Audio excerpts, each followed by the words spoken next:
Darn it. As usual, I'm completely broke. This acting job looks easy enough. I can handle this. I can't handle this. Alright, take one, people. Let's not mess this up. Meow like you mean it.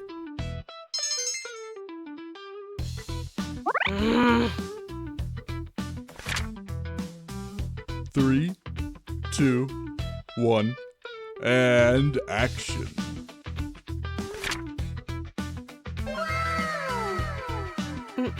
Meow? Cute, perfect, adorable. Let's film another hour of this. Stop complimenting me like that. You're making me blush.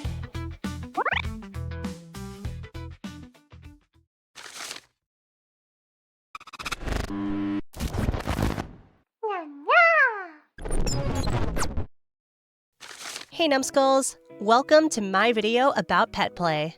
More specifically, their widespread appeal as an erotic practice. Pet play is often associated with the BDSM sort of master-slave dynamic. While this is true in a lot of scenarios, there's more to it than meets the eye. So for this video, I wanted to address a few things, like what is pet play and why is it so appealing to people? I aim to answer these questions today. Pet play is a relationship dynamic that revolves around roleplay, with one partner taking up the submissive and breedable role.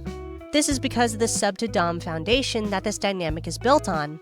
It's based on the imagery shown from casual pets, like dogs, cats, and bunnies. There's a whole variety of cute pets to choose from. In pet play, the role of a pet falls into these category types. In practice, they're trained in a way that suits the dominant one in the relationship. This type of play is popular and widely practiced because of these dynamics, especially in the world of BDSM. The relationship appeal between a dom and a sub is effective in the sense that they complement each other's needs. On one hand, a sub can let go of the stress that they may be facing in everyday life, and a dom has the opportunity to feel like they have a sense of control, in a world where they can be brought down by the same stress as a sub. Of course, there are other things like gags and restraints that enhance the experience, but at its core, reciprocation is what makes it work. Restraint is usually the name of the game, and it often leads to both partners bringing out their hidden sides. But despite the pain or pleasure that comes from the experience, they still stick together. It creates a sense of unconditional love that strengthens the bond between two people. They fulfill each other's needs through the roles that they fill. While it's seen as a vile, degenerate practice in the eyes of some people, the reality is that it's one of the most raw forms of love out there. And there are so many examples of this on the internet, but I've been having trouble coming up with a more safe-for-work visual. Normally I'd just choose any old animal VTuber and call it a day, but there's just too many of them. There's a lot to choose from, and the amount of work needed to research all of that is... Oh, wait a minute, give me a sec.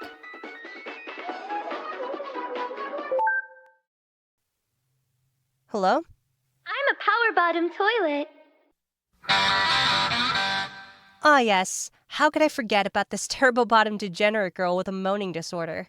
Numi has so much sub-energy that she embodies the practice of pet play without even realizing it. And it's all because of her position as a natural-born bottom, with the chat and Numi representing the master-slave dynamic respectively. So you can guarantee that in practice she's as loyal as any pet. Hi Numi, haven't been able to stop in for a while. Hello? I have a fun game for you. Follow along. First look left, then right, back to the center. Good girl. She also expresses the same characteristics as a pet. For example, her sense of affection.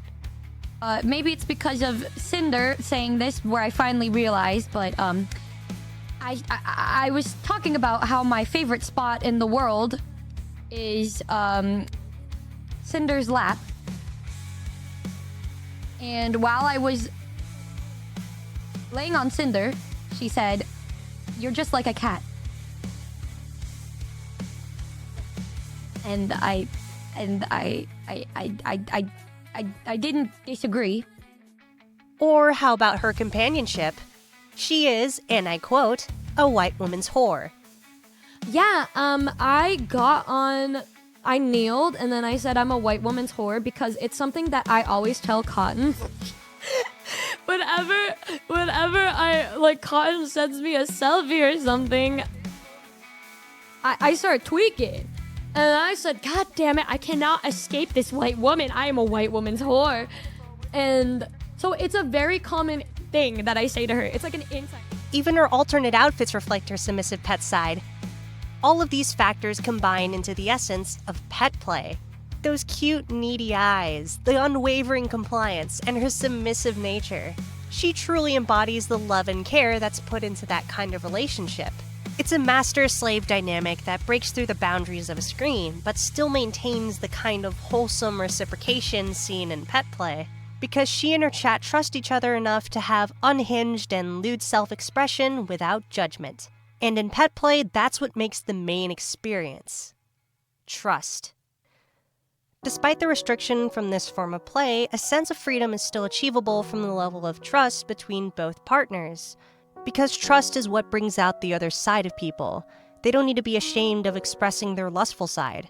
In Numi's case, she can trust that others will still have unconditional love for her no matter how much of a bottom she is. Which is the same kind of synergy that's felt in pet play. The ecstasy that gets released creates a whole new world. A world without worry, stress, or sadness. A world without danger or heartache. A world born from the trust of others. While pet play is perverted on the surface, it's wholesome in practice. When people trust each other enough to do crazy erotic things, their bond becomes tighter than any rope or knot could ever be. At the end of the day, that's what pet play is all about. It's the expression of unconditional love. Love is made up of so many things: affection, companionship, loyalty, and above all else, trust. So everyone, I encourage you, trust in others so that they can trust in you. Help each other feel free.